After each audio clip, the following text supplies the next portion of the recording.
Hi everyone, and welcome to another episode of the Esther Krakue Show. Today I have the honor of being joined by Brendan O'Neill, a journalist and author, and famously known as the editor of the anti-woke publication Spiked, and also author of Anti-Woke and Duty to Offend, which I highly recommend. Thank you so much for joining us, Brendan. My pleasure. It's a pleasure to have you here.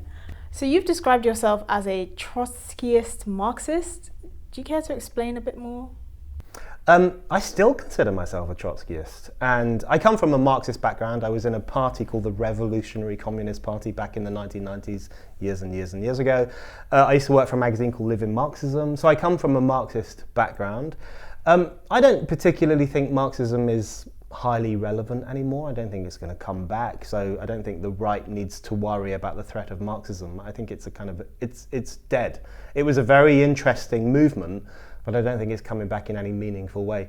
But I still refer to myself as a Trotskyist because Trotsky said my favourite political line of all time, which is that the role of a progressive is to argue for the increase of man's power over nature and the decrease of man's power over man. And that really sums up my political outlook. I think man should have more control over nature in terms of exploration and discovery and industry, and less control over his fellow man in terms of censorship and control, social control and so on. So I carry that Trotsky line through everything I do, even though I recognize that Trotskyism as a movement is a very 20th century thing and it's not coming back. So do you consider yourself more of a conservative, left-leaning person? Where do you stand sort of ideologically speaking? Yeah, I don't think those labels have much meaning anymore. I think left and right is history. I think there are more interesting divides around at the moment. One of the interesting divides is between elitists and populists, or between people who believe in the nation state and people who prefer global technocracy or globalism. I think there are new divides emerging, particularly since 2016 with the kind of ballot box revolts that took place in that year, the vote for Brexit, the vote for Trump. And I think those really signified the shift away from the left-right divide towards new divides. So in terms of where I stand, I mean, I still consider myself a lefty. I think it's probably quite a romantic, nostalgic view. But when people call me right-wing, I'm always quite surprised. I want to abolish the House of Lords. I want to abolish the monarchy at some stage. I'm fully in favour of freedom of speech. I'm fully in favour of democracy. I'm pro-choice. These are not typically values that would have been associated with the right, certainly not in the past. So I always consider myself a bit of a liberal lefty, sometimes a bit radical. But having said that, I don't think those labels are particularly useful, and there's probably better labels to use to negotiate our way through the confusing political times we live in. Do you think the left's desire for equality of outcome is unhealthy and dangerous for society? Yeah, I would more on the side of equality of opportunity rather than equality of outcome, because I believe in autonomy and the human spirit and the capacity of ordinary people to make their way in the world and to make their own decisions and to govern their lives as they see fit.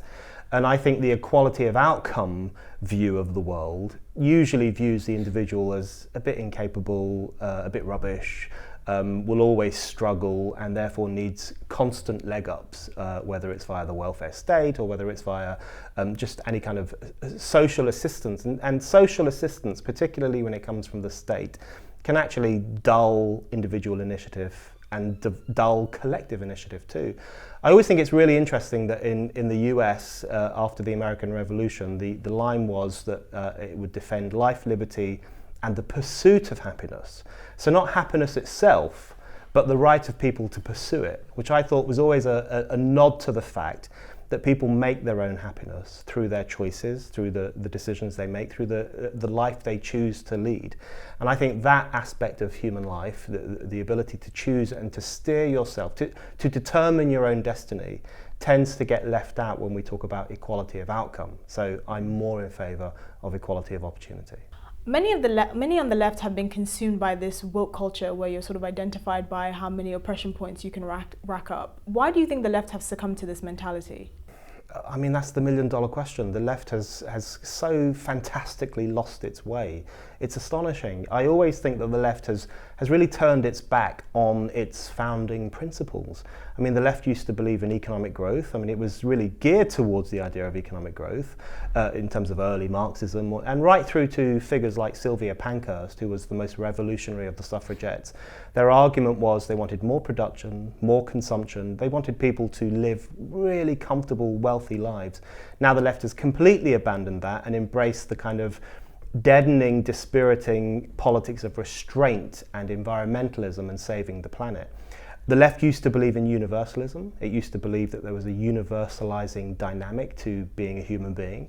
Now it is brought entirely into the woke politics of multiculturalism, divisiveness, particularism, the idea that everyone is very different and we can't really understand each other.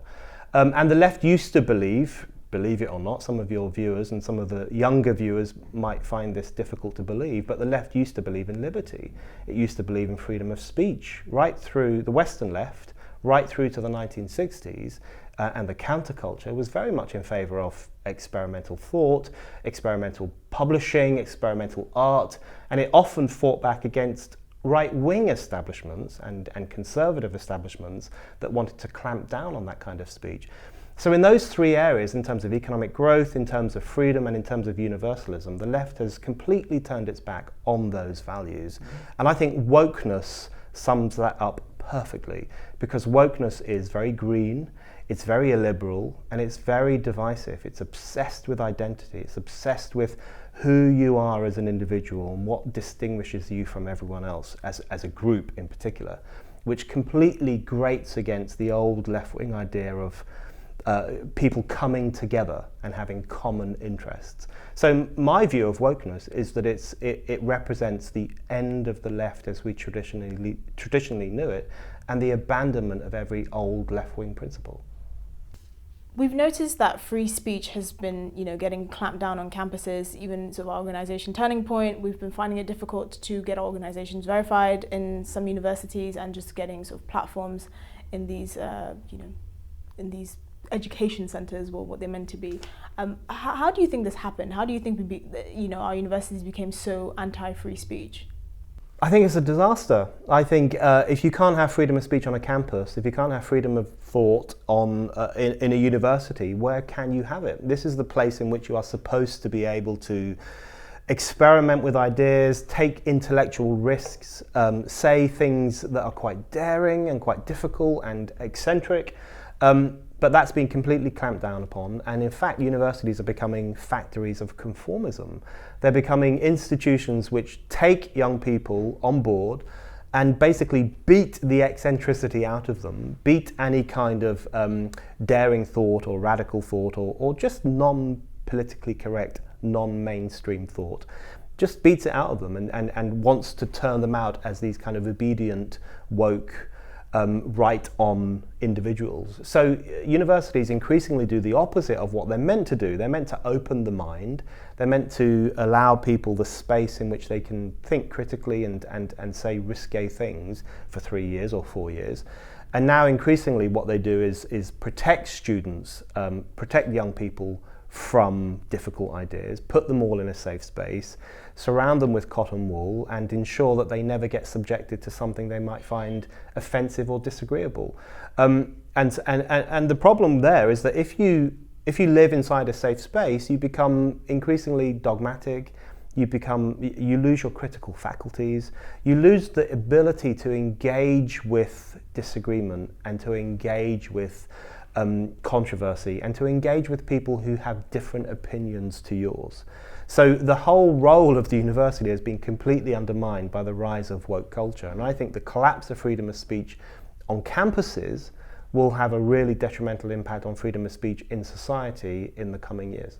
Do you think all free speech should be permissible? Should there not be any sort of limit on free speech? For instance, do you think it should be acceptable to shout fire in a crowded theatre in Britain? See, no, I don't think there should be any limits to freedom of speech. And that example of shouting fire in a crowded theatre is my least favourite example that's always raised by people, because it's not correct, firstly. The full quote is to falsely shout fire in a crowded theatre, and people tend to leave out the word falsely, which I think is absolutely key. The other thing is that phrase comes from the US, of course, in a court ruling in 1917 against a socialist who was handing out leaflets opposed to the First World War. So what you had is this socialist guy who was against conscription of Americans for the First World War, and he was handing out leaflets, and the courts found that it was wrong of him to hand out these leaflets, and they used the phrase that free speech does not cover the right to falsely shout fire in a crowded theatre. So I'm always really interested when people use that example, because that example it comes from one of the great mistakes made by the US in terms of its First Amendment and in terms of freedom of speech, because it's my view that socialists and anyone else should be allowed to hand out anti-war leaflets on the streets, in the post, wherever they want to put them around. It's useful to remind people that even that phrase doesn't come from an actual instance of someone falsely shouting fire in a crowded theatre. It comes from someone who wanted to make a political expression, which was an anti-war political expression. My view is that people should be allowed to shout fire in a crowded theatre if we're going to go that far. I think the only limits on speech is when speech is used as a direct mechanism for the commission of a crime. So if you are inciting someone directly, like if I say to you right now, let's go outside and kill someone, my speech in that instance is party to a potential criminal offence. In my view, that is the only instance on which it's acceptable to punish someone for the words that they said. In every other instance, including even horrific things like racism, Holocaust denial, libel even, I really think we should err much more on the side of responding to those foul forms of speech with more speech, so that we can counter those ideas, counter those defamations, and use our own power of speech to say what we think is true. So one of the things that we try and fight against here at Turning Point UK is the left's sort of seeming anti-patriotism that we've been observing. For instance, someone like Ash Sarkar, she doesn't believe that her children should be asked to sing the national anthem. Why do you think that the left sort of hates the nation state and the country patriotism so much? Yes, I think the modern left has a real problem with Britain and British history in a way that I just find really not radical at all, in fact. I find it quite boring and bourgeois. I mean, you use the example of Ash Sarkar, and the Labour Party, the Corbyn-led Labour Party is currently agitating for an inquiry into Britain's imperial past and the crimes committed under empire. I don't find any of this interesting or radical at all. I find it actually really dull and dispiriting. And I think what we have here is just the middle class left, the urban middle classes who make up the increasingly bourgeois Labour Party, which, by the way, has an even higher number of middle class members under Jeremy Corbyn than it did under Tony Blair. And Tony Blair was always seen as the turning point in which Labour became a middle class party rather than a working class party. I think what we have here is really this kind of British self-loathing. Everything in the British past is horrible. Everything that Britain did in the past was a crime. Britain is, the message is that Britain is a pretty disgusting country. They completely erase all the wonderful things about this country. The radical traditions, the struggles for democracy, the struggles for freedom of speech, people getting together to improve their lives, to improve other people's lives. I mean, there are so many wonderful traditions in this country, particularly related to press freedom and democracy and freedom of speech, which people in the UK have been fighting for 400, 500 years. And it's arguable that you wouldn't have had the American Revolution or the French Revolution or other revolutions without the English Revolution, which came before all of those. So in the process of looking down their noses at British history, they forget all the wonderful stuff. And I also think there's an element of snobbery. What they're really offended by is the image of all those, elderly working class people on Remembrance Day in their poppies, going out to lay flowers or holding a minute's silence. I mean, a lot of it is just driven by contempt for those kinds of people. Contempt for ordinary people who feel a patriotic connection to British history and to British institutions. What we have in the middle class left is the growth of this kind of globalist anywhere movement, which is just offended by the idea of patriotism or any sense of national connection. So I think there's a strong sense of self-loathing and a strong sense of contempt for ordinary people. It's not progressive at all. Yeah. So moving on to Brexit, what do you think was the most important reason for why people voted for Brexit, voted to leave? The most important reason was for democracy. And if you look at the Ashcroft polls, which were done on the day of the referendum itself, as people were leaving the polling booths, the top reason that Leave voters gave for voting Leave was because they think that the laws we live under should be made in this country. That is the fundamental basis of democratic life. The struggle for democracy is a struggle for the right to control the people who make the laws that we are expected to live under. That's what democracy fundamentally means. And that was the rallying cry of the English Revolution. It was the rallying cry of other revolutions too. It was the argument that if we are and it was the rallying cry of the suffragettes explicitly. They said in their public speeches and also as a justification for their violent actions, they said, listen, if you want us to live by this law, then you have to give us some capacity to influence who makes this law. So that's always been the argument for democracy, and that was the key reason given by Leave voters on the day of the referendum itself in June 2016. And then other reasons, the second reason was they wanted to control immigration, which I think is also a democratic argument. They didn't say they wanted less immigration, they didn't say they hated immigrants and all this kind of prejudiced view of Leave voters as racist. They didn't say anything like that. They said they wanted greater democratic clout over the issue of immigration. So that, again, I think is a democratic idea. I think fundamentally, many different classes, many different groups voted for Brexit. There are many different reasons for voting for Brexit, but if you mash it all together, it was fundamentally a vote in favour of greater democracy, and it was a vote against technocratic rule, which people experience quite rightly as something that is outside of their democratic purview and which they have very little control over. So I think it was in all the great traditions of the British struggle for democratic life. So there has been a lot of debate about sort of a second referendum. If there was a second referendum, people would fear that this would be kind of setting in motion this idea that people vote for something and then because the government doesn't want to implement it, they will ask you again. Do you think the significance of a second referendum would be effectively to kind of make it okay to ignore a democratic mandate? A second referendum would be catastrophic because the minute you call a second referendum, you instantly void the result of the first referendum. You instantly void the votes not only of the 17.4 million who voted to leave, but also of the 16.1 million who voted to remain. Because everyone took part in that election, in that referendum, on the understanding that their votes would have real meaningful impact. You have all these Ramonas going around saying it was only advisory. Complete nonsense. Everyone knew it was a serious referendum. We were told by a leaflet that came through every single letterbox in the country that our vote would be upheld, that it would be enacted, and that it was our decision. So as soon as you have a second referendum, what you are saying is that for the first time since we got the franchise in this country, which was 1918 for men and women over the age of 30, and 1928 for women under the age of 30. So we've only had the franchise since 1928, all adults. What you're saying, if you have a second referendum, is that the first time since we had the franchise, a democratic vote is going to be cancelled.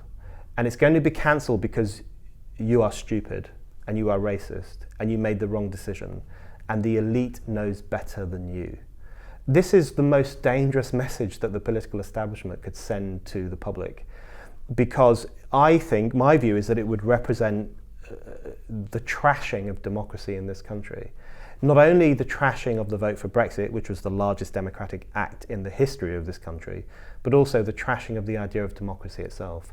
Because if the enactment of our votes is conditional upon the establishment agreeing with what we voted for, then the right to vote itself becomes completely meaningless, because it's no longer a right at all. Instead, it is something that you have so long as you cast it in a way that the establishment agrees with. And that is not the right to vote. That is simply, you are given this kind of ballot box tick box exercise that you go through once every 4 years or once every 5 years. And if the establishment likes what you said, they will do it. And if they dislike what you said, they won't do it. So it undermines the entire nature of the right to vote. And I don't think the establishment appreciates the extent to which it will damage democracy in this country and the extent to which it will send a message to the public that they don't matter, that they are trash, that the right to vote they thought they enjoyed, they don't actually enjoy, and that the struggle for democracy was a complete waste of time. So we're on the precipice right now of a fundamental question. Is Britain a democratic nation or is it not a democratic nation? And that, I think, is the fundamental question of the Brexit era. So Joe Swenson has said that, if the Lib Dems come into power, they would revoke Brexit. Even if they did come into power, it would probably just be with a 38% majority, which is what they would need ordinarily. With a 52% majority, which is what the Brexit mandate, gave us, basically, don't you think it would be a disgrace if they chose to revoke Brexit, even if they didn't have a 52% majority, technically? It's a complete disgrace. Joe Swenson is, these are harsh words, but in my view, Joe Swenson is an enemy of democracy because she is going into the election on a ticket of overthrowing the largest democratic act in the history of this country. That is completely and utterly unacceptable. And you're completely right. I've heard her and other Lib Dems say, but if we overthrow democracy, it will be because we've been democratically elected to do so. But that's nonsense, because they would never get the same number of votes as Brexit got, which, as we know, was 17.4 million, my favourite number.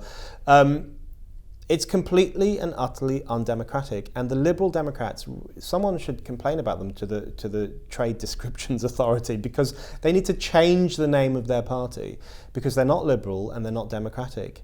They are increasingly illiberal in the way in which they approach policy, and they are utterly undemocratic. They're the most undemocratic party in this country. So for them to go into this election under the banner of Democrats, while seeking to overthrow the votes of millions upon millions of people, I think is atrocious. And it looks to many voters up and down the country like this completely out-of-touch party, which tends to do pretty well in upper middle-class areas, doesn't do well in places like Bolsover or Merthyr Tydfil or Dagenham in Essex. It doesn't do well there. It looks to many people like a kind of a middle-class assault on the right of ordinary people to determine the fate of this nation. And I think Joe Swenson doesn't appreciate just how horrific, in fact, and nauseating her anti-democratic message sounds to most normal voters. You consider yourself an atheist. Do you not agree that Judeo-Christian values have sort of underpinned or have been fundamental to Western civilization as we know it? Yeah. I don't consider myself an atheist. I am an atheist, so I don't believe in God. I did for a long time. I was raised a Catholic. I was an altar boy, and I went to Catholic schools from the age of 3 to 18, and everything I did was Catholic based. I went to Catholic discos, I went to Catholic swimming lessons. So I had a very religious upbringing. So I've always appreciated the value of religion, and I have a real problem with the new atheists, Dawkins and A.C. Grayling, and even Christopher Hitchens, who I admire enormously, but I think he veered too much into the new atheism for a certain period of time. I've always had a problem with the new atheism because it has always struck me as just being this kind of knee-jerk anti-religion outlook, and this idea that people who believe in God are stupid, and they should realise that humanity is not particularly special. We're just basically quite clever animals. I mean, that was really fundamentally the message of a lot of new atheism.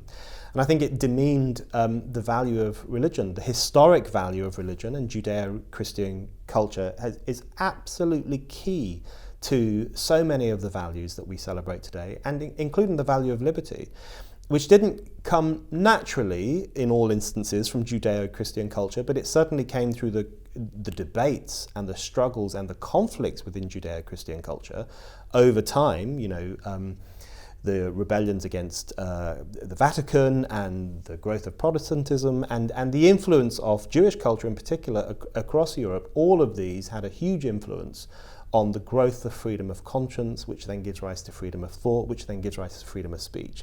And you can really trace that from religious struggles to Enlightenment struggles to modern struggles. So absolutely, I think so much of what we take for granted today in terms of liberty and ideas and values comes from that. So I would never demean the influence and the importance of religion, both historically in terms of setting the terrain for the values we celebrate today, and also socially in people's lives. Religion plays an incredibly important role in bringing people together, which at a time in which we are constantly being driven apart, particularly by the politics of identity, I think that kind of galvanizing collective nature of religion is, for many people, incredibly important. You're an outspoken supporter of Israel. Why do you think there's so much hate, especially from the left, of the only Jewish state on the planet? I think you've answered your own question there. I never call myself pro-Israel. I call myself anti-Israel. In the same way, I don't call myself pro-American or pro-Kurdistan or even pro-British, really. I'm not necessarily pro-nations, but I'm very interested when particular nations become hate figures. And that has happened so dramatically with Israel in a way that needs an explanation. You're right to pose the question of saying, why is there so much hostility to the only Jewish state on earth? Because that's the question. And I think the answer is in there too. Because, when I see, it's really bizarre, Turkey can do the most obscene things to the Kurds, and it does, and it has done this year, absolutely obscene things to the Kurds in Syria and in Turkey itself. And the left in this country just is fast asleep. It doesn't even notice most of the time. And then Israel Israel sneezes, and they're on the streets in their thousands screaming and burning the Israeli flag and holding up swastikas and saying that Israel is the new Nazis and Gaza is the new Warsaw Ghetto. And you just think to yourself, right, stop.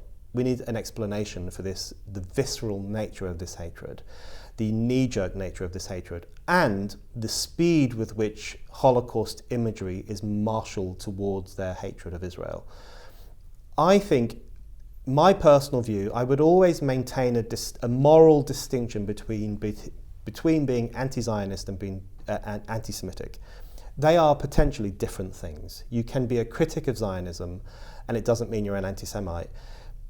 However, the line between those two things is getting smaller and smaller all the time, and that's the thing that worries me. And I think one of the reasons there is such hot-headed hostility towards Israel is because the old, ugly anti-Semitic arguments of the 1930s and the 1940s are now being revisited through the spectre of being anti-Israel.